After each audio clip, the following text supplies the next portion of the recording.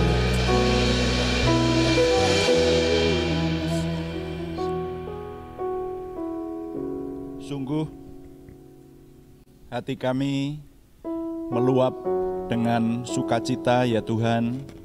Sungguh hati kami terus mengucap syukur karena di tengah-tengah situasi khusus kami tetap masih Tuhan izinkan berkumpul, bersekutu, mempersembahkan ibadah kami.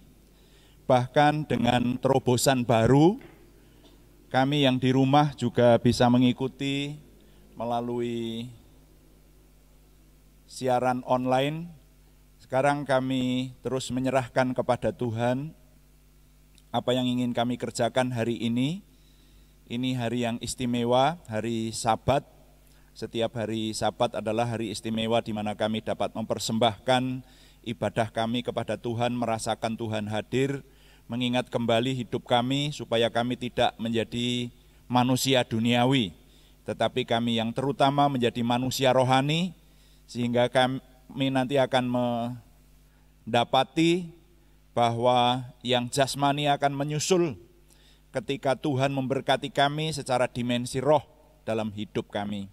Terima kasih Bapa di surga, kami menyerahkan Tuhan yang terus memberkati, terus hadir di tengah kami, baik kami yang ada di gedung gereja ini maupun kami yang mengikuti secara online dari rumah. Bahkan kapanpun suara dan gambar ibadah ini diikuti, Tuhan tetap hadir. Kepada semua yang mendengar, Tuhan menguasai kami dan memberikan pembaharuan kepada kami. Terima kasih Bapa.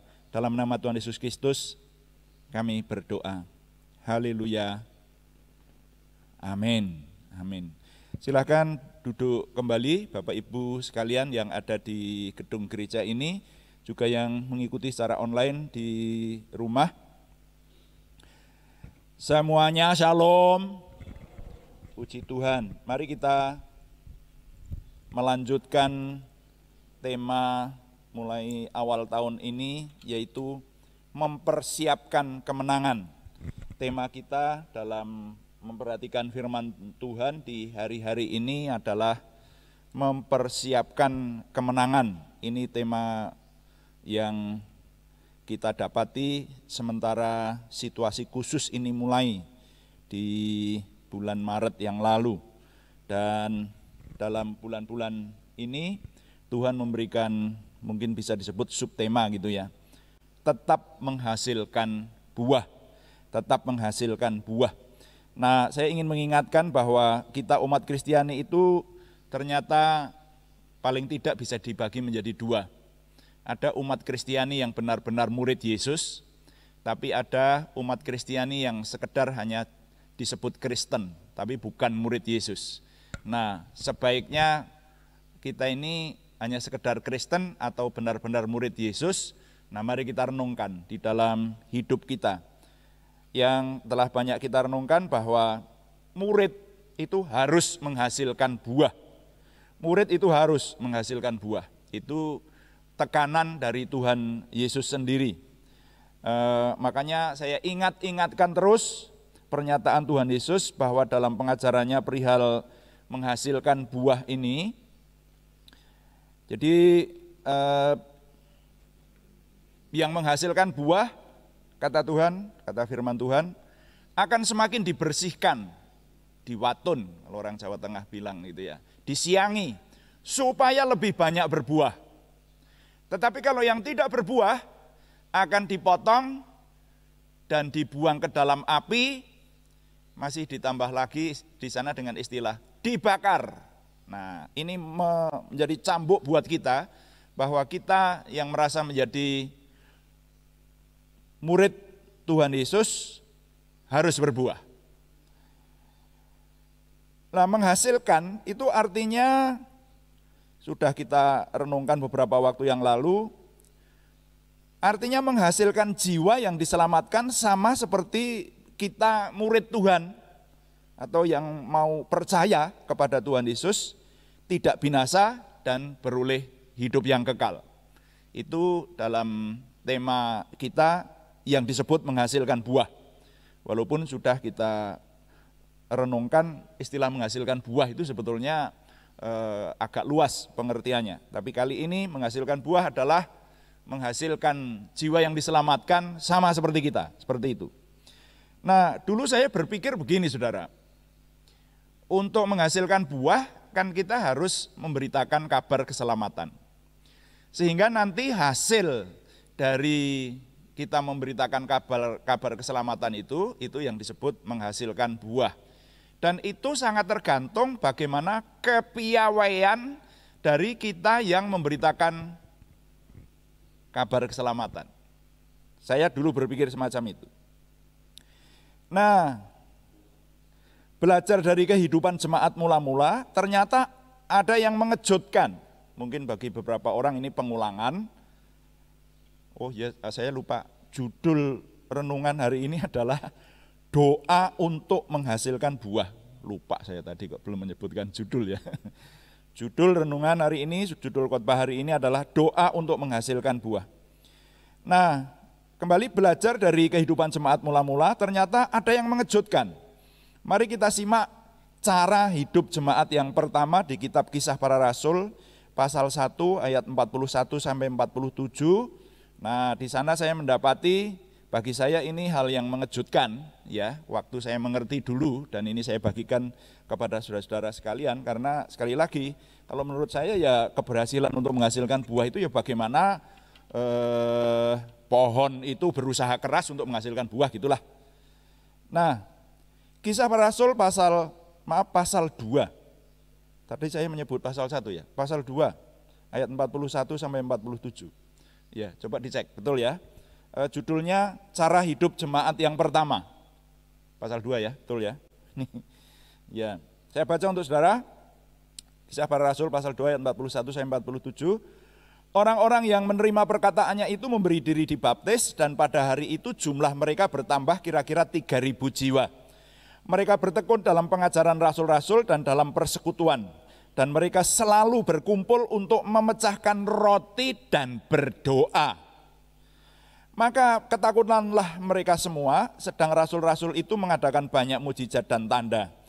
Dan semua orang yang telah menjadi percaya tetap bersatu, dan segala kepunyaan mereka adalah kepunyaan bersama, dan selalu ada dari mereka yang menjual harta miliknya, lalu membagi-bagikannya kepada semua orang sesuai dengan keperluan masing-masing. Dengan bertekun dan dengan sehati, mereka berkumpul tiap-tiap hari dalam bait Allah. Mereka memecahkan roti di rumah masing-masing secara bergilir dan makan bersama-sama dengan gembira dan dengan tulus hati sambil memuji Allah. Dan mereka disukai semua orang. Dan tiap-tiap hari Tuhan menambah jumlah mereka dengan orang yang diselamatkan. Nah, sampai di situ pembacaan saya. Mari untuk merenungkan berikutnya, berbekal yang sudah saya ingatkan tadi. Saudara, mestinya semua yang hadir di sini ini dan semua yang mendengar suara saya ini, saudara adalah murid Tuhan Yesus Kristus, bukan sekedar orang Kristiani. Yang setuju dan merasa menjadi murid, katakan yang keras, amin. Nah, murid itu harus menghasilkan. Sudah ditekankan itu. Jadi kalau kita renungkan semakin mendalam, maka kalau tidak menghasilkan bukan murid. Karena Tuhan Yesus berkata, hendaklah kamu menghasilkan buah dan buahmu itu tetap. Dengan demikian kamu adalah murid-muridku. Nah ini sudah kita renungkan. Nah lalu di sini dikatakan jemaat yang mula-mula, jadi orang yang percaya kepada Tuhan Yesus kemudian membentuk persekutuan awal itu di Kisah Para Rasul yang kita baca tadi. Dikatakan gaya hidup jemaat yang pertama itu seperti itu. Ya, nanti akan kita teliti ke bawah.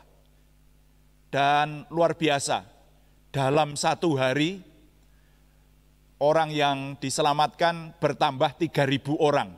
Wah luar biasa. Rasanya waktu itu terus diadakan katekisasi massal dan baptis. Saya rasa seperti itu saudara ya.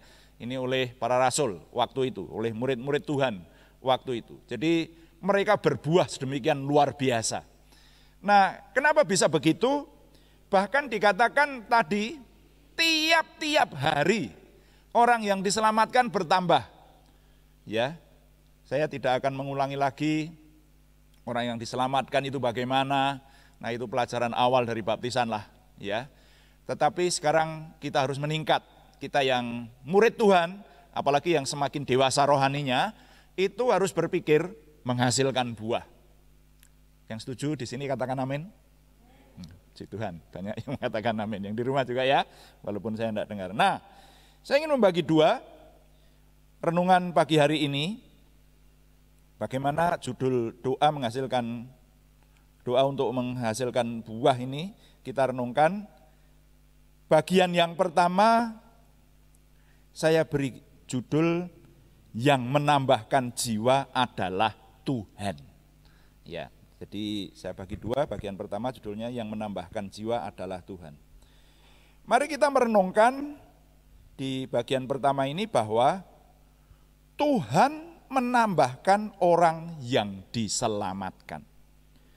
Dalam kisah kehidupan jemaat mula-mula ini bagi saya cukup mengejutkan bahwa di sini terdapat fakta dan pernyataan yang begitu jelas. Kabar keselamatan dari Tuhan Yesus Kristus itu dapat diterima sehingga banyak jiwa diselamatkan. Ternyata bukan semata-mata kepandaian atau kepiawaian orang yang memberitakan kabar keselamatan. Pernyataan di sini sangat jelas bahwa yang menambahkan sehingga banyak orang diselamatkan dalam nama Tuhan Yesus itu adalah Tuhan. Ya. Ayat terakhir tadi yang kita baca, maka Tuhan menambahkan, maka tiap-tiap hari Tuhan menambahkan jumlah mereka dengan orang yang diselamatkan. Saudara-saudara, minta maaf memang khotbah-khotbah yang saya sampaikan di mimbar ini mungkin agak berbeda dengan sebelum online. Karena kalau sudah online itu bisa didengar oleh siapapun, termasuk juga oleh orang umum di luar jemaat. Tetapi saya sebetulnya ingin berbicara kepada jemaat, tapi tetap ada batasan-batasan tertentu ya. Tidak seperti dulu. Sehingga kalau hal-hal yang strategis tentu saya berbicara di darat. Tetapi hari ini saya ingin menggarisbawahi tentang bahwa yang memberikan jiwa diselamatkan itu Tuhan. Orang itu tidak bisa dipaksa-paksa untuk jadi orang Kristen. Yang membuat orang diselamatkan itu Tuhan dengan karya Roh Kudus. Jadi penentu utamanya adalah Tuhan. Nah ini bagian pertama, yang menambahkan jiwa adalah Tuhan. Dan jadi poinnya yang sedang kita renungkan ini, Tuhan menambahkan orang yang diselamatkan. Nah sekarang bagian pertama, poin berikutnya. Kesadaran untuk meminta kepada Tuhan. Mari kita renungkan begini. Dengan pernyataan firman Tuhan ini berarti yang terutama harus kita lakukan, yang terutama, bukan bekerja keras dulu secara daging, secara kepandaian kita. Yang terutama ternyata bukan itu kalau menurut saya. Tetapi yang harus kita lakukan adalah meminta kepada Tuhan. Karena Tuhan yang memberikan, Tuhan yang menambahkan orang yang diselamatkan itu. Maka sebetulnya dalam bulan misi ini, tugas utama kita ini sebetulnya berdoa mestinya seperti itu. Minta banyak orang diselamatkan. Halo. Dan ini nanti akan menjurus kepada orang-orang di sekitar kita. Nah, saudara punya beban enggak? Orang-orang yang di sekitar kita yang belum diselamatkan itu namanya disebut untuk diselamatkan oleh Tuhan. Nah, kalau keluarga kami, terutama saya dan istri saya itu sudah mendidik diri, punya itu nama-nama itu sampai hari ini, saudara. Ya. Jadi pertanyaan sebaliknya, jikalau yang menambahkan itu Tuhan sendiri, apakah kita para murid Tuhan cukup berdiam diri saja? Nanti Tuhan sendiri yang akan berkarya untuk menyelamatkan umatnya. Ingatlah bahwa orang yang dipakai Tuhan itu sejak awal ditekankan, Tuhan itu bekerja khususnya dalam membangun kerajaan Tuhan ini. Cara bekerjanya tidak Tuhan sendiri, ada kalanya Tuhan sendiri. Contoh, Rasul Paulus tiba-tiba ditangkap oleh Tuhan, dibuat buta, baru dia bertobat dari orang jahat yang memusuhi Tuhan, bahkan sampai membunuh. Saulus itu dulu sampai membunuh loh, saudara. Lalu diubah oleh Tuhan. Ada kalanya Tuhan bekerja sendiri, seperti itu. Lalu memanggil orang-orang secara khusus. Sampai sekarang ini ada orang-orang yang percaya kepada Tuhan Yesus melalui mimpi. Saudara sudah tahu, termasuk mahasiswa saya yang pernah saya undang untuk membagi firman di sini, itu dipanggil Tuhan karena mimpi. Tapi lebih banyak disebutkan Tuhan itu bekerja melalui para muridnya. Dan itu ada perintahnya, kita para murid itu harus berbuah. Diperintahkan supaya berbuah. Tuhan bekerja sama istilahnya, dalam tanda petik, ada ayatnya. 1 Korintus 3 ayat 9 itu tahu. Karena kami adalah kawan sekerja Allah. Kamu adalah ladang Allah, bangunan Allah. Nanti Anda baca seluruhnya, ini Rasul Paulus yang menuliskan. Kami ini kawan sekerja Allah, seperti itu. Jadi kita yang harus berbuah, ya. Sari makanannya dari Tuhan, kuasa dari Tuhan. Nah, Tuhan memiliki rencana, Tuhan memerintahkan, kemudian jangan lupa Tuhan menggerakkan para muridnya. Jadi jelas ada kewajiban yang harus dilakukan oleh para murid. Tuhan menggerakkan para murid. Itu sejak Tuhan menjadi manusia, namanya Yesus Kristus, banyak memuridkan. Dan itulah yang saya didik diri saya, untuk saya harus memuridkan banyak orang. Tidak tahu apapun yang saya lakukan adalah memuridkan, mengimpartasikan sesuatu yang baik. Orang yang ada di hadapan saya harus jadi orang baik, harus terima impartasi kebaikan, kebenaran Tuhan dari saya. Itu sudah mendarah daging dalam diri saya. Makanya kalau saudara bercakap-cakap dengan saya, ngomong apapun juga, nanti muaranya mesti ke sana kan? Dengan siapapun juga itu, saudara. Nah, ini mestinya saya menularkan menjadi jiwa dari setiap orang yang menyebut dirinya murid Yesus. Kecuali kalau saudara akan menjadi orang biasa, Kristen-Kristenan yang bahkan kalau dari ketujuh pelajaran tentang 7 jenis manusia itu bukan manusia rohani, manusia jasmani. Sudah, nanti kita akan terjebak yang dipikirkan hanya jasmani aja. Kalau yang dipikirkan jasmani aja, percayalah, hancur, ya. Atau paling tidak kesejahteraannya berkurang. Wes toh, ini penjelasannya panjang. Tetapi kalau kita menjadi manusia rohani, yang rohani itu dipikirkan yang pertama, nanti yang jasmani itu nyusul. Itu pengalaman saya berpuluh-puluh tahun sampai sepanjang hidup saya. Nah, sekarang bagian 2 dari renungan hari ini adalah bagian 2 saya beri judul kuasa doa dalam pemberitaan keselamatan. Kuasa doa dalam pemberitaan keselamatan. Nah, bagian 2 ini poin yang perlu kita renungkan adalah doa yang memiliki kuasa. Saudara-saudara, bagi yang telah belajar dan menghidupi praktek kehidupan doa, dipastikan tidak asing dengan janji Tuhan dalam firman-Nya bahwa doa itu memiliki kuasa. Bagi saudara yang sampai hari ini masih berpikir bahwa doa itu minta kepada Tuhan, terus nanti kita diberi, harap ditingkatkan. Doa itu bukan hanya itu. Doa itu kita berhubungan dengan Tuhan, tapi banyak kali, kalau saya saksikan nanti waktunya nggak cukup saudara, bisa berseri-seri ini. Pengalaman saya, bahkan pengalaman banyak orang di sini, bahwa doa itu bukan sekedar meminta dan diberi, tapi ada kuasanya. Jadi doa itu ada waktunya kreatif, menciptakan sesuatu. Mungkin kalau saya menyebut kesaksian saya nanti hanya 1 atau 2, saya tambahkan kesaksian orang lain juga. Itu di Yakobus 5 ayat 16b toh, janji Tuhan, doa orang yang benar bila dengan yakin didoakan sangat besar kuasanya. Wah, ini kalau jemaat di sini sudah berkali-kali.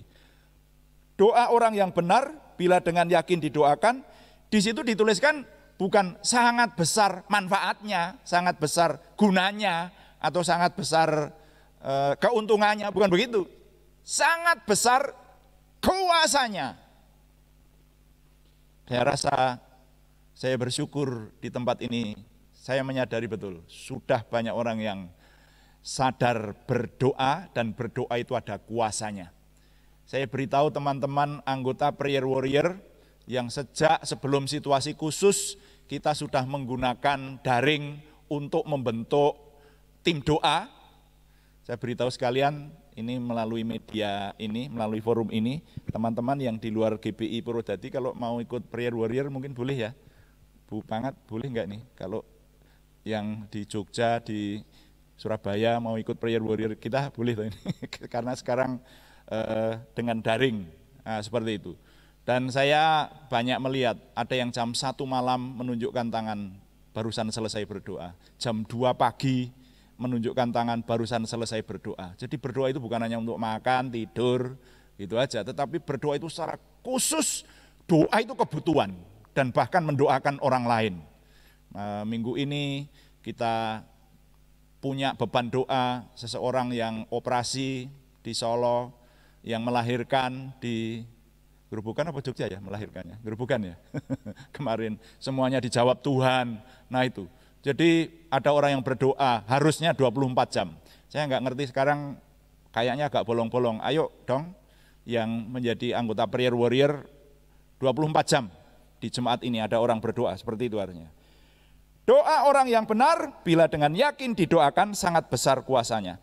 Ini bukan hanya janji kosong, sudah banyak dibuktikan dengan banyaknya kesaksian yang menyatakan tentang kuasa yang diterima melalui doa. Nah, tentu doa bukan sembarang doa, saudara. Bukan sembarang doa. Kita sedang berbicara doa dalam kaitannya dengan tema menghasilkan buah ini.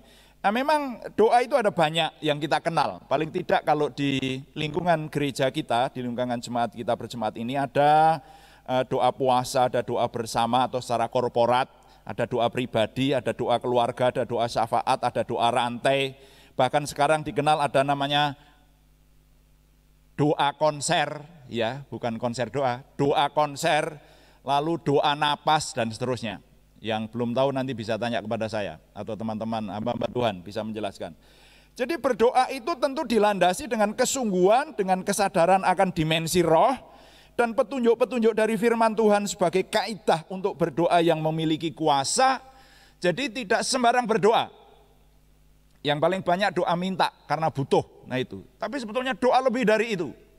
Ya, memang tidak salah dan memang itu ya harus kita doa itu juga meminta. Tetapi ada doa-doa yang memiliki kuasa Tuhan, memiliki kuasa Tuhan. Saudara harus belajar mengenai hal ini. Nah, secara singkat hari ini, mari kita poin yang terakhir adalah belajar dari jemaat mula-mula yang sudah kita baca tadi. Dalam kaitannya doa dengan menghasilkan buah. Saudara, dalam kisah jemaat mula-mula yang kita perhatikan hari ini, kisah para rasul pasal 2 tadi, di sana disebutkan cara hidup jemaat yang mula-mula. Di sana dikatakan yang menarik, bahwa Tuhan menambahkan dengan orang-orang yang diselamatkan tiap hari. Perhatikan kata menambahkan dan kata tiap-tiap hari. Wow, luar biasa. Tuhan menambahkan dan tiap-tiap hari. Nah, Dalam perikop singkat ini saja kita dapat mengambil beberapa kesimpulan bagaimana Tuhan menolong jemaat mula-mula itu dengan tiap-tiap hari menambahkan jiwa yang diselamatkan. Saya ingin mengajak Bapak Ibu Saudara fokus di kehidupan jemaat mula-mula yang dikisahkan di sini. Paling tidak saya mendapati ada keteladanan pertama. Keteladanan pertama yang boleh kita ambil dari kisah tadi, yang berhasil saya renungkan dari jemaat mula-mula itu adalah orang-orang itu semuanya bersungguh-sungguh dalam Tuhan. Ya. Bersungguh-sungguh dalam Tuhan.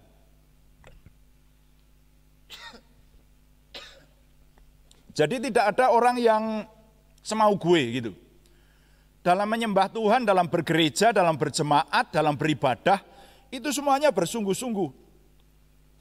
Ini dapat dilihat dari cara ibadah mereka yang dikatakan tiap-tiap hari mereka beribadah di bait Tuhan. Coba kita, mari kita bertanya kepada diri kita sendiri. Apakah ada kerinduan tiap-tiap hari? Dulu sebelum situasi khusus, setiap hari ada doa pagi di sini. Apakah kita punya kerinduan untuk berdoa tiap pagi, untuk bertemu Tuhan tiap pagi? Nah, ini namanya bersungguh-sungguh sama enggak bersungguh-sungguh. Coba kita cek diri kita. Kalau kita mau ketemu Tuhan, entah itu berdoa, membaca Alkitab, ataupun beribadah, itu aja ogah-ogahan. Nah, itu namanya enggak bersungguh-sungguh, saudara. Bahkan ke gereja aja malas gitu, apalagi situasi khusus ini, wah ini kebetulan. Dengan berbagai alasan, enggak usah ke gereja. Berarti kan kalau itu keterusan, saya beritahu dan saya peringatkan dengan keras, lama-lama saudara bisa hilang dari hadapan Tuhan. Loh, serius saya katakan. Jemaat mula-mula ini sungguh-sungguh dalam Tuhan. Mereka bersekutu tiap-tiap hari dalam bait Tuhan. Dan jangan lupa di ayat 42 tadi, di sana dinyatakan, dituliskan dengan jelas, bahkan 2 kali nanti diulangi di bawah, bahwa berdoa itu disebut di sana. Jadi orang punya waktu untuk berdoa. Doa itu kebutuhan secara khusus. Makanya tidak heran kalau Tuhan menambahkan jiwa tiap-tiap hari kepada persekutuan mereka. Tuhan benar-benar diutamakan dalam kehidupan mereka. Bahkan mereka berani berkorban besar demi penyembahan kepada Tuhan itu. Kata bertekun, coba nanti dibaca nih, diulang, bukan hanya sekali. Mereka bertekun. Itu keteladanan pertama. Lalu keteladanan kedua, ini dari perikop ini aja, dari hal kecil ini. Keteladanan kedua adalah kesatuhatian. Satu hati mereka. Mereka berkumpul di rumah ibadah, bahkan mereka mau berkorban untuk itu. Mereka itu berkumpul di rumah ibadah bukan sekedar karena memiliki keyakinan yang sama, bukan sekedar karena beragama yang sama, bukan begitu. Persekutuan jemaat mula-mula ini sedemikian erat, kekeluargaan mereka nyata sekali. Mereka saling membantu, berkorban, dan jelas disebutkan dengan istilah sehati. Lihat pasal 46. Mereka melakukan persekutuan yang erat, persaudaraan yang intim, pergaulan yang indah, dan terbungkus, jangan lupa, dalam kekudusan Tuhan. Jadi pergaulan itu beda-beda, saudara. Ada pergaulan yang rusak banget, menuju pada kerusakan, ada pergaulan yang agak-agak rusak, tapi ada pergaulan yang hidup dalam kebenaran, dalam kekudusan Tuhan. Nah, ini menjadi nilai besar yang mengingatkan kita saat ini. Berapa banyak di antara kita berdoa untuk keselamatan orang-orang dekat kita? Apakah kita memiliki nama yang selalu kita doakan tiap hari supaya dia diselamatkan? Nah, ini di sini sudah ditekankan berkali-kali, saudara-saudara. Ingat, berdoa itu harus dengan tekun. Maka tiap-tiap hari nama itu harus disebut di hadapan Tuhan dalam doa sampai mereka diselamatkan. Jadi mari perbaharui ketekunan doa kita khususnya untuk menghasilkan buah. Saya ingin mengingatkan kembali supaya gairah kita berdoa itu sungguh-sungguh. Dulu ada pengkhotbah di tempat ini yang mengatakan begini, itu sangat nyandel banget di sikap batin saya. Saudara-saudara, untuk ingat berdoa dengan lebih sungguh-sungguh, saudara punya pengalaman enggak? Doa saudara sudah dijawab, dan itu merupakan pergumulan yang sungguh-sungguh dan dijawab dengan jawaban yang besar. Ya, coba diingat, dalam hidup saudara pernah mendoakan satu pergumulan yang lama digumulkan, tapi kemudian dijawab Tuhan. Nah, saya beri contoh aja. Pak Pendeta Yudi Suwito yang pernah bersaksi di sini, itu kan berdoa dengan tekun semalaman. Karena anaknya yang akan melahirkan itu divonis tidak akan tertolong. Masih ingat tahu itu? Tidak akan tertolong. Makanya di ruang ICU dia minta izin dan mengitari tempat tidur anaknya itu berdoa semalam. Sampai dikatakan hampir seperti orang gila. Tapi dengan itu anaknya sudah mati hidup kembali. Istilahnya seperti itu. Karena anaknya di sana sudah meninggalkan tubuhnya, anaknya katanya seperti itu. Tapi dikembalikan oleh Tuhan sampai hari ini. Tekun. Nah, saya kalau mengingat semacam itu, wah iya ya. Makanya teman saya SMA ini, dia satu kelas kami SMA itu yang melayani Tuhan ada 3 termasuk dia. Dia kemudian memutuskan dari pengusaha berubah melayani Tuhan. Karena apa? Punya pengalaman-pengalaman yang semacam itu. Saudara masih ingat juga pengalaman saya? Wah, gagah itu punya banyak hal yang membekas dalam pelayanan dan hidup saya. Waktu kecil saya punya banyak pergumulan anak itu. Saudara masih ingat kalau di sini masih sudah sering mendengar nih, yang saya anggap mustahil itu adalah deretan giginya yang paling bawah itu semuanya lebih menonjol dari yang paling atas. Ya, jadi gini, waktu lahir itu begitu. Lalu saya berdoa tiap hari, kalau menurut saya itu tidak mungkin, wong lahirnya sudah begitu kok, untuk berubah, tidak mungkin. Tapi tiap hari saya berdoa, Tuhan saya sebutkan dengan jelas, deretan giginya yang atas lebih keluar dari yang bawah Tuhan, itu permintaan saya untuk bayi saya ini. Dan sekarang Anda boleh cek, yang main keyboard tadi ya. Saya tidak tahu kapan itu berubah, tapi kalau saya mengingat itu, wah berarti Tuhan itu ada. Dan Tuhan menjawab doa saya yang mustahil bagi saya. Saudara boleh percaya, boleh tidak, silahkan aja. Ya. Tapi bagi saya itu yang membawa saya, sehingga saya melayani Tuhan dan berada di hadapan saudara ini. Karena saya yakin doa itu ada kuasanya. Jadi tidak tahu bagaimana caranya Tuhan berkarya kok deretan yang atas itu kemudian lebih menonjol keluar daripada yang di bawah. Sehingga menurut saya jadi simetris. Bukan berarti kalau yang di bawah itu lebih menonjol tidak simetris. Kalau ada saudara yang semacam itu, ini kan selera saya. Saya minta anak saya supaya lebih begitu, lebih baik begitu.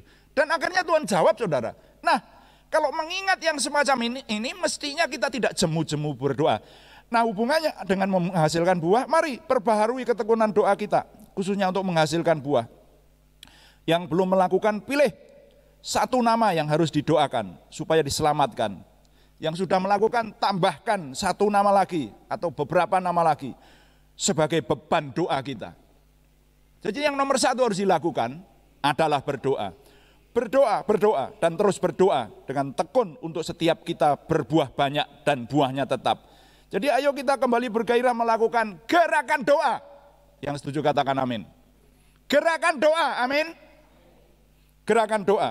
Dan berdoa sungguh, bukan hanya berdoa untuk makan dan tidur, saudara. Tetapi doa pribadi, doa untuk menghasilkan buah. Doa adalah kekuatan kita dalam menghasilkan buah untuk Tuhan. Kalimat penutupnya adalah, keberhasilan dalam menghasilkan buah, itu pertama-tama harus dimulai dengan doa, saudara. Keberhasilan dalam menghasilkan buah itu pertama-tama harus dimulai dengan doa. Tuhan dipuji, amin. Mari kita berdoa.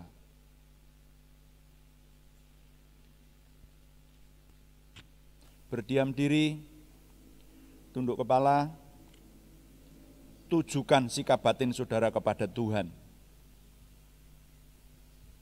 Renungkan firman Tuhan hari ini yang Anda terima. Dan carilah intinya. Sebetulnya Tuhan mengingatkan apa hari ini buat kita. Apa yang harus kita tingkatkan. Sekali lagi, kalau minggu-minggu ini kita merenungkan tentang menghasilkan buah. Bahkan kemarin kita sudah merenungkan juga, bahkan di tengah-tengah situasi khusus, kita meneladani seperti Panglima yang tidak pernah kalah perangnya itu, yaitu Panglima Daud. Di tengah kesesakan, Daud menghasilkan buah. Karena itu firman Tuhan ini menjadi cambuk buat kita, supaya bahkan di tengah-tengah kesesakan pun kita juga harus menghasilkan buah. Dan itu dimulai dari mana? Dari berdoa, saudara. Mendoakan supaya kita ini menghasilkan buah. Berdoa untuk banyak hal. Saudara yang belum memiliki jam doa pribadi,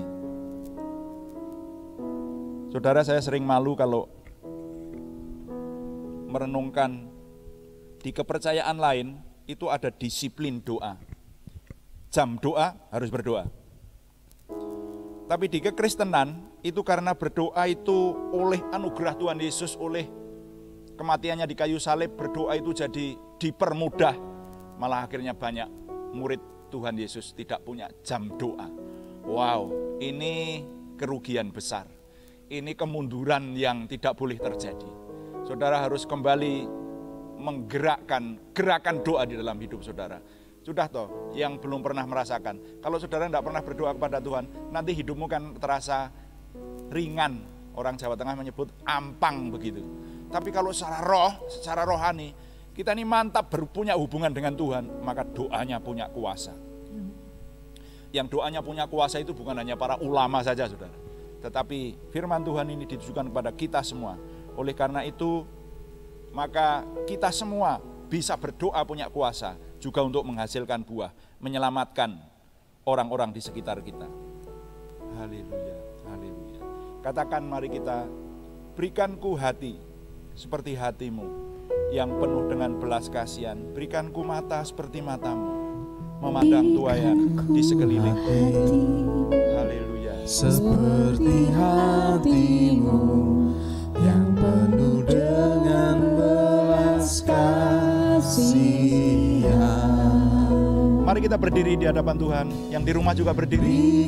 Pujikan ini seperti matamu memandang tuayan di sekelilingku. Berikanku tanganmu untuk melakukan tugasmu. Berikanku kakimu melangkah dalam rencanamu. Berikanku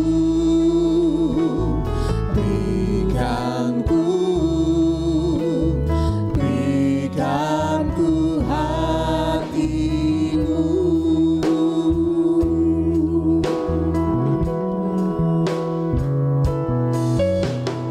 Berikanku hati seperti hatimu yang penuh dengan belas kasihan. Berikanku mata seperti matamu memandang tuayan di sekelilingku. Berikanku tanganmu untuk melakukan tugasmu. Berikanku kakimu melangkah dalam rencanamu. Berikanku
Yang ku matamu Tuhan, Kami lakukan sesuai yang buaya menyembah Engkau dengan di sekelilingku Bapa. Berikan tanganmu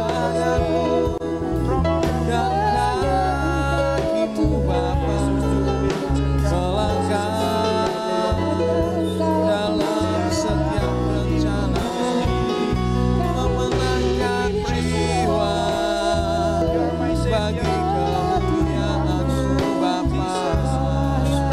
Namamu dipuji, namamu semakin dimuliakan, biarlah bertelur Kristus setiap suku bangsa, dan menaikkan pujian bagi-Mu ya Aba. Syukur bagi-Mu, haleluya.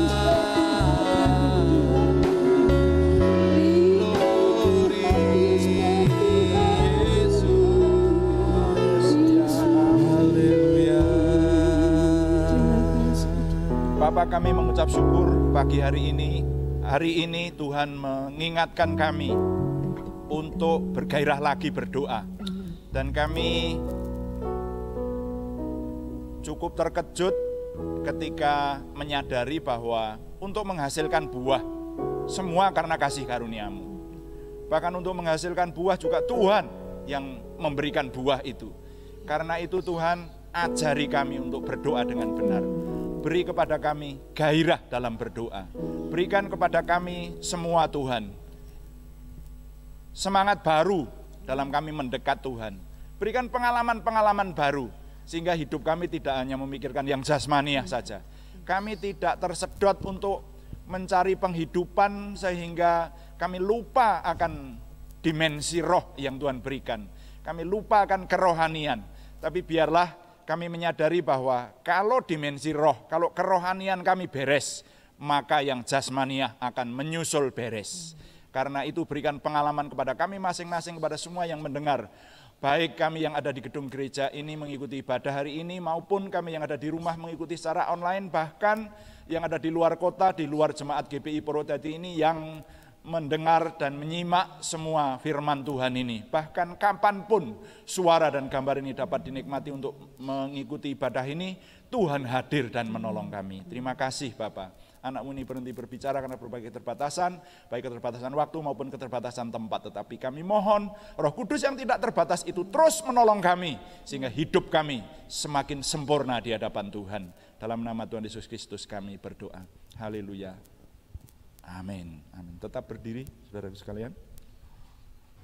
Mari saudara sekalian, kita akan bersama-sama menyatakan misi, visi dan misi GPI Purwodadi. Visi: tertanam, bertumbuh, dan berbuah. Kamu telah menerima Kristus Yesus Tuhan kita, karena itu hendaklah hidupmu tetap di dalam Dia. Hendaklah kamu berakar di dalam Dia dan dibangun di atas Dia. Hendaklah kamu bertambah teguh dalam iman yang telah diajarkan kepadamu, dan hendaklah hatimu melimpah dengan syukur. Misi: menjadi murid Tuhan Yesus Kristus yang dinamis, bertumbuh dalam iman, meraih berkat rohani dan jasmani untuk menjadi berkat keselamatan bagi lingkungan, kota, bangsa, negara, dan seluruh dunia. Amin. Mari kita mengakhiri ibadah hari ini dengan doa. Kita akan berdoa untuk persembahan, baik persembahan yang disampaikan secara langsung maupun yang disusulkan setiap hari kerja di kantor gereja, boleh disusulkan, maupun yang dikirim melalui rekening gereja yang ditayangkan. Kita akan berdoa karena kita meyakini persembahan adalah bagian dari ibadah kita, dan kita akan melanjutkan dengan doa syafaat. Mari kita berdoa. Bapa di surga, terima kasih hari ini kami mempersembahkan persembahan untuk Tuhan.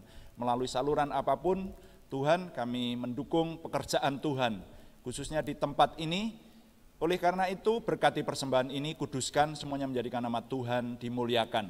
Berkati anak-anak-Mu, kami semua yang sudah mempersembahkan ini, Tuhan memberikan rezeki yang lancar, bahkan meningkat. Apapun yang kami kerjakan melalui profesi kami, pekerjaan kami, usaha kami, semuanya Tuhan berkati sesuai dengan doa berkat yang Tuhan anugerahkan tiap-tiap minggu, tiap-tiap hari kepada kami, sehingga kami mampu mempersembahkan lebih lagi, dan bukan hanya yang berwujud keuangan, tetapi bahkan juga tenaga, waktu, pemikiran kami untuk kemuliaan nama Tuhan. Terima kasih Tuhan. Sekarang kami ingin mempersembahkan doa syafaat. Kami menyerahkan bangsa dan negara kami Tuhan yang memberkati, sehingga segera memperoleh pemulihan. Kami mengucap terima kasih Tuhan senantiasa menyertai pemerintahan kami. Bahkan apapun usaha untuk menimbulkan hal-hal yang tidak baik, kami mengucap syukur karena Tuhan memberi kekuatan, sehingga pemerintahan yang sah, yang sudah kami sepakati bersama ini, dapat menyelesaikan tugasnya, dan bangsa dan negara kami tetap ada dalam damai sejahtera Tuhan. Terima kasih, kami menyerahkan Tuhan melindungi dan menolong, memimpin bangsa dan negara kami juga segera keluar dari situasi khusus yang menekan, tetapi kami segera bebas mempersembahkan ibadah dengan lebih sempurna lagi oleh anugerah Tuhan. Kami berdoa untuk kota kami, di mana kami tinggal, di sini di kota Purwodadi Grobogan, maupun di kota-kota yang mengikuti ibadah ini secara online, di kota masing-masing Tuhan memberkati, sehingga kota kami di mana kami tinggal juga ada dalam damai sejahtera Tuhan. Kami menyerahkan jemaat Tuhan yang di tempat ini terus, kami berdoa supaya Tuhan menolong, kami segera dapat mengembalikan segala kegiatan yang seharusnya kami laksanakan seperti sebelum situasi khusus ini, dan juga kami Tuhan berikan terobosan-terobosan supaya kami dapat melaksanakan bahkan lebih lagi, dan Tuhan menggunakan kami semua, baik anak-anak-Mu yang melayani, hamba-hamba-Mu, kami semua tubuh Kristus di tempat ini berfungsi dan menghasilkan buah. Terima kasih Bapa di surga, kami mengucap syukur untuk gedung gereja permanen yang terus kami doakan. Kami percaya sesuai dengan doa kami tiap-tiap hari, Tuhan menolong tim pengadaan gedung gereja, tim panitia pembangunan, juga kami semua terus mendoakan dan terus terbeban untuk lebih lagi segera bertindak. Tuhan memberikan langkah-langkah yang tepat kepada tim pengadaan gedung gereja untuk segera melakukan sesuatu, sehingga Tuhan memberikan percepatan gedung gereja permanen yang Tuhan anugerahkan. Terima kasih, kami mengucap syukur yang operasi di rumah sakit sudah pulang ke rumah, yang melahirkan sudah melahirkan dengan lancar. Kami menyerahkan seluruh jemaat ini dalam tangan Tuhan, Tuhan yang memberikan kesehatan, kekuatan terus kepada kami. Mohon Tuhan menjauhkan segala lingkungan kami, jemaat di tempat ini, bahkan siapapun yang ikut mendengar suara ini, mohon Tuhan jauhkan dari virus corona. Tuhan memberikan umur panjang kepada kami, umur panjang yang disertai damai sejahtera dan kenyang. Terima kasih Bapa di surga. Sekarang kami juga menyerahkan untuk waktu-waktu yang akan datang Tuhan menolong kami, bahkan kami lebih lagi melihat kuasa Tuhan. Hari ini biarlah Tuhan menetapkan dalam sikap batin kami punya beban doa untuk menghasilkan buah itu. Terima kasih Bapa untuk perayaan Natal yang akan datang, Tuhan tolong sehingga dapat berjalan dengan baik dan menjadikan nama Tuhan dimuliakan, kami semua diberkati, banyak orang diberkati. Terima kasih. Kami mau meninggalkan ruangan ibadah ini, semua kami yang ada di gedung gereja, kami menyerahkan Tuhan memimpin perjalanan sampai di rumah dalam damai sejahtera-Mu. Yang mengikuti secara online, kami akan mengakhiri ibadah ini dan meneruskan kegiatan kami. Mohon Tuhan terus tetap menolong dan memimpin kami kepada keberhasilan kebenaran. Terima kasih Bapa, kami mohon Tuhan yang menyempurnakan doa kami oleh pertolongan dan pimpinan Roh Kudus. Semuanya kami persembahkan dengan penuh percaya dalam nama Tuhan Yesus Kristus Juru Selamat kami. Jemaat yang dikasihi Tuhan, mari kita mengakhiri ibadah ini dan mengangkat tangan kita, menengadahkan hati kita. Terimalah berkat Tuhan.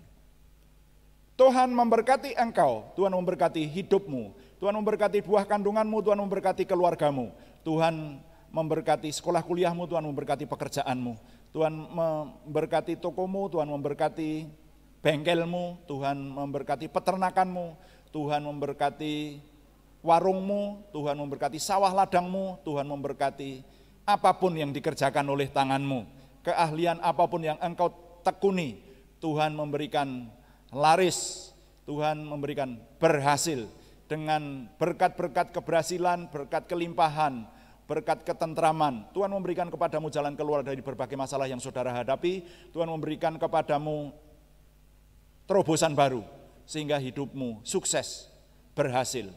Tuhan menjagai engkau dengan ketertiban keamanan. Tuhan menambahkan limpah rahmat, nikmat, sukacita, damai sejahtera dari Allah Yehuwah Bapa Surgawi, Sang Putra Mesias Juru Selamat kita, dan persekutuan dengan Roh Kudus sekarang sampai selama-lamanya. Semua berkat ini kita terima dalam nama Tuhan Yesus Kristus. Katakan bersama, amin. Menggenapi firman-Mu, tanda mujizat